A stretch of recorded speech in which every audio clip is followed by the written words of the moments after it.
Squat encompasses the legs, namely the quads, glutes, hamstrings, and the upper body as well. The upper body does a lot to stabilize and control that bar while it's on your shoulders. Stacey's going to show you some repetitions.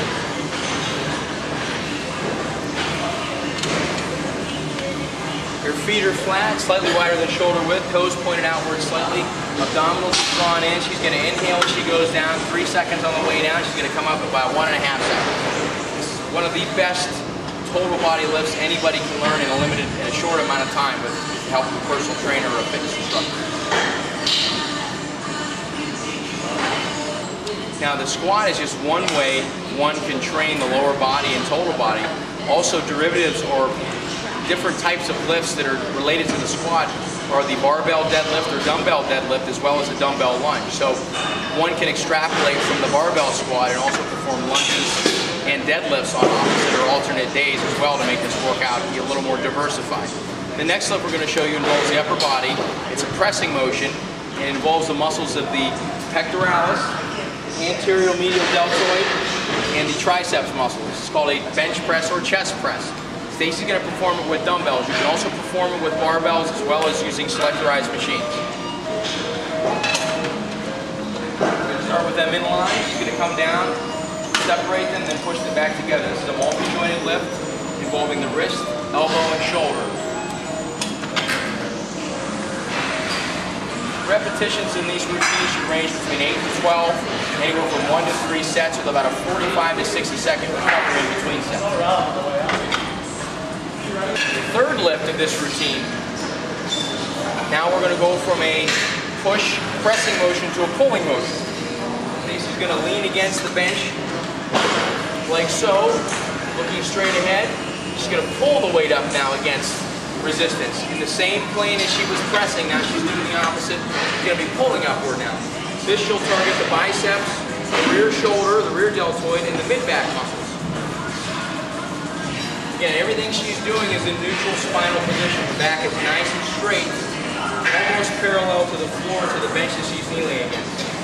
Straight down and straight up. It's called a one-arm dumbbell row.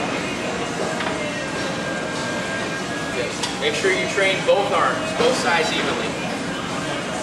And the American College of Sports Medicine recommends a person working in 1 to 2, even 3 sets to momentary fatigue, taking 45 to 60 seconds rest in between at a repetition count of about 8 to 12. But again, that fatigue point is most important. Choose weights that are going to challenge you for those last 2 to 3 repetitions of a given set.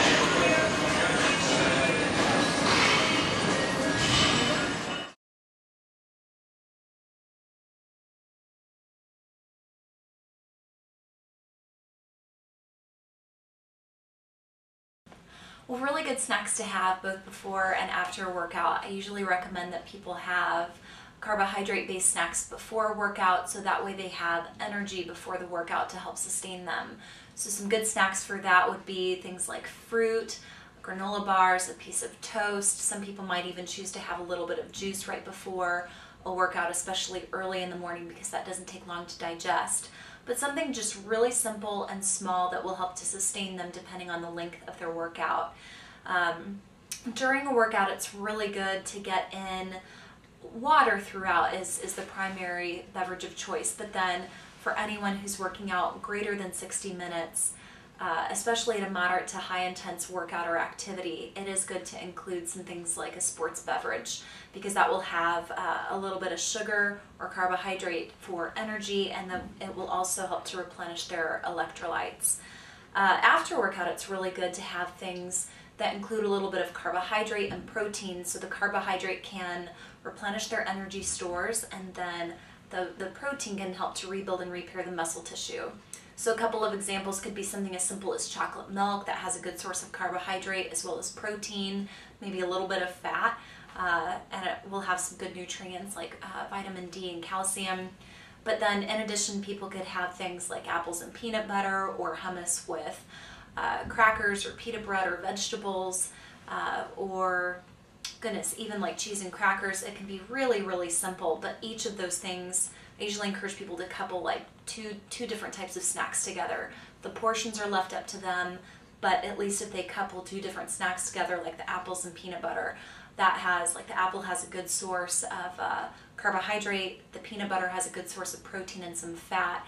And another fun little snack that some people choose to have is half a sandwich of like a peanut butter and banana sandwich. What I like about that is you've actually got 3 different food groups, which is using a technique I call the plate technique.